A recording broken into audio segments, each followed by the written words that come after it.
जैसे कि हम सभी जानते हैं कि current chief justice of India की रिटायरमेंट का वक्त अब काफी करीब है। 10 नवंबर 2024 को वो अपनी पोस्ट से रिटायर होते हुए अपनी जिम्मेदारियां next chief justice of India को सौंप देंगे। रिसेंटली 15 अक्टूबर 2024 को chief justice of India DY Chandrachud ने ऑफिशियली जस्टिस संजीव खन्ना का नाम अपने सक्सेसर के रूप में रिकमेंड किया है। ये स्टेप एक्सपेक्टेड था, लेकिन आपको बता दूं कि इसकी टाइमिंग और इसकी रिकमेंडेशन के आसपास जो हालात बने, उन्होंने काफी स्पेकुलेशंस को जन्म दे दिया है। प्रीवियस वीडियो में हमने डिस्कस किया था कि कैसे जस्टिस संजीव खन्ना एक कैपेबल और जिम्मेदार चीफ जस्टिस ऑफ इंडिया बनने का दम रखते हैं और कैसे उनका बैलेंस्ड अप्रोच उनकी कई सारे इंपॉर्टेंट जजमेंट्स में भी दिखाई दिया है। हालांकि जस्टिस खन्ना का चीफ जस्टिस कुर्सी पर बैठना तो नवंबर 2024 में होना ही था, पर प्रोसेस और उसके दौरान जो चीजें हुई, उन्होंने क्रिटिक्स का ध्यान अपनी ओर खींच लिया है, जिसके कारण से अब डिले की वजह से सीनियरिटी का सवाल, कोलेजियम डिसीजन मेकिंग का इशू और पुराने सिस्टम में रिफॉर्म्स की जरूरत पर नई बातचीत शुरू हो गई है।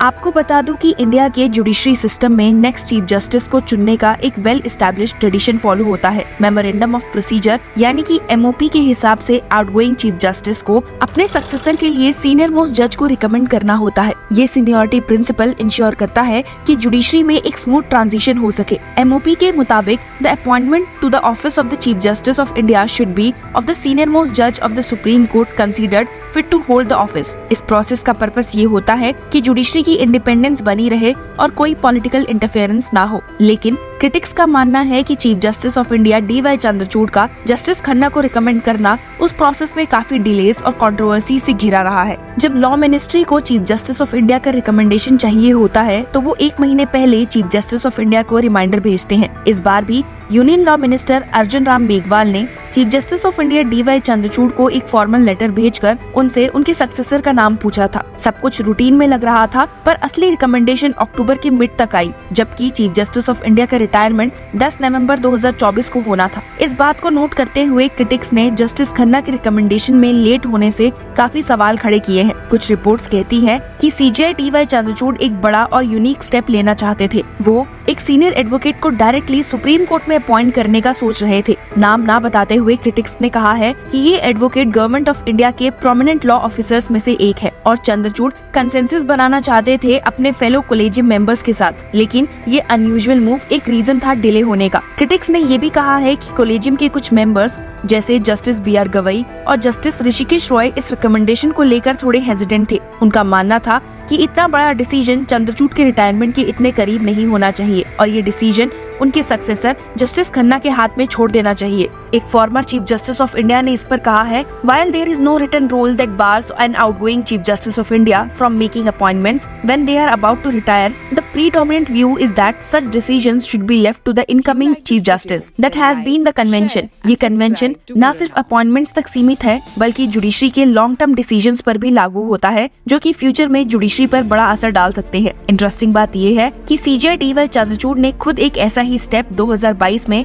अपने प्रेडेसर जस्टिस UU ललित के टाइम पर फॉलो किया था, जब कोलेजियम ने जस्टिस दीपांकर दत्ता का नाम बॉम्बे हाई कोर्ट से सुप्रीम कोर्ट में एलिवेट करने का रिकमेंड किया। तब जस्टिस DY चंद्रचूड़ ने कोलेजियम मीटिंग को अवॉइड किया था। वो उस दिन अपनी कोर्ट को रात के 9 बजे तक चलाए थे, जो कि अनयूजुअल लेट टाइम था, ताकि वो डिसीजन मेकिंग प्रोसेस में हिस्सा ना ले। जस्टिस ललित चाह रहे थे कि जस्टिस दत्ता का नाम कोलेजियम अप्रूव कर दे, क्योंकि सबका कंसेंसस था, पर जस्टिस DY चंद्रचूड़ की एब्सेंस ने डिसीजन को डेडलॉक कर दिया और CJI UU ललित को फोर्स होना पड़ा कि कोलेजियम मेंबर्स को एक लेटर सर्कुलेट करे रिकमेंडेशन को फॉर्मलाइज करने के लिए। जैसे कि जस्टिस ललित ने बाद में कहा, even after the proposal was circulated, Justices DY Chandrachud and S.A. Nazir objected to the manner of circulation and refrained from providing their response. Justice Datta का एलिवेशन इवेंचुअली दिसंबर 2022 में अप्रूव हो गया, जब जस्टिस DY चंद्रचूड़ खुद चीफ जस्टिस ऑफ इंडिया बन चुके थे। अब जब खुद चंद्रचूड़ इसी सिचुएशन में फिर से हैं, आयरनी ये है कि जिस डिसीजन को उन्होंने डिले किया था पहले, अब उनका रिकमेंडेशन डिले में है। ये बात किसी से छुपी नहीं है कि जुडिशरी के अंदर कोलेजियम के डिसीजंस में डिलेज एक रीअकरिंग इशू बन चुका है। इंटरनल डिसएग्रीमेंट्स और ट्रांसपेरेंसी की कमी जुडिशियल डिसीजन मेकिंग को अफेक्ट कर रही है, जबकि सीजे डी.वाई. चंद्रचूड़ ने हमेशा ज्यादा ओपन और ट्रांसपेरेंट प्रोसेस का सपोर्ट किया है। उनकी कोशिशों को अक्सर रोड ब्लॉक्स का सामना करना पड़ा है। एक फॉर्मर चीफ जस्टिस ने कहा है, there is another convention that the outgoing CJI should refrain from holding collegium meetings to recommend names for supreme court जजेस when he has only a few days left in office. ये issues काफी पुराने हैं और collegium system की transparency और accountability पर कई बार सवाल उठाते हैं। सीनियर एडवोकेट दुष्यंत दवे जैसे लोग ट्रांसपेरेंसी की कमी पर बार बार हाईलाइट करते आए हैं। CJI D.Y.. चंद्रचूड़ ने खुद भी एक्नॉलेज किया है कि इस कोलेजियम के काम करने में चैलेंजेस है, पर उनका हमेशा से ये कहना रहा है कि कंसेंसस और कंसल्टेशन के बिना डिसीजंस नहीं होने चाहिए। उन्होंने एक बार कहा था, a decision in a democracy is not just about the final outcome but the process. If we must delay the outcome for proper consultation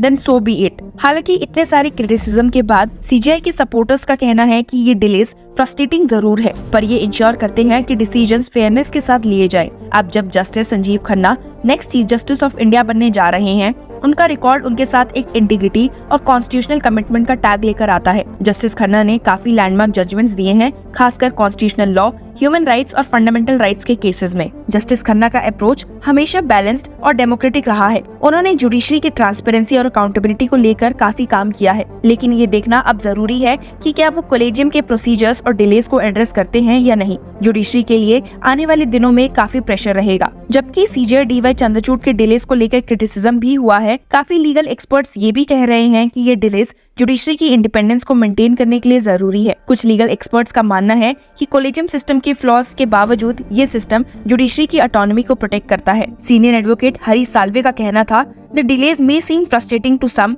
but they are essential for ensuring that the process is not rushed. The independence of the judiciary cannot be compromised for the sake of expediency. CJI D.Y.. Chandrachud की transparency के लिए efforts को काफी लोग appreciate करते हैं। उनका decision collegium recommendations को पब्लिकली सुप्रीम कोर्ट की वेबसाइट पर डालने का एक सिग्निफिकेंट स्टेप माना जाता है। CJI D.Y.. चंद्रचूड़ का टेन्योर काफी लैंडमार्क जजमेंट्स और रिफॉर्म से भरा रहा है। फंडामेंटल राइट्स की प्रोटेक्शन, ट्रांसपेरेंसी को प्रमोट करना और जुडिशियल प्रोसेसेस को स्ट्रीमलाइन करने पर उन्होंने काफी फोकस किया है। लेकिन कोलेजियम सिस्टम की ट्रांसपेरेंसी और डिलेज ने भी उनके टेन्योर को थोड़ा शेडो कर दिया था। चंद्रचूड़ की लेगेसी उनके जजमेंट से तो डिफाइन होगी ही, पर उनके एफर्ट्स टुवर्ड्स अकाउंटेबिलिटी और ट्रांसपेरेंसी जुडिशरी में भी याद रखे जाएंगे। अब जब justice Sanjeev Khanna next chief justice बनने जा रहे हैं, जुडिशरी के आगे काफी चैलेंजेस हैं। केस बैकलॉग, जुडिशियल इंडिपेंडेंस और कोलेजियम कंट्रोवर्सीज को एड्रेस करना उनकी लीडरशिप के लिए एक पिवटल रोल होगा। उनका ट्रैक रिकॉर्ड ये सजेस्ट करता है कि वो इंटीग्रिटी के साथ इन चैलेंजेस का सामना करेंगे, पर ये देखना काफी इंटरेस्टिंग होगा कि उनका अप्रोच कोलेजियम रिफॉर्म्स के लिए कैसा होगा। That is all for this news. Keep commenting, sharing and following us on law chakra.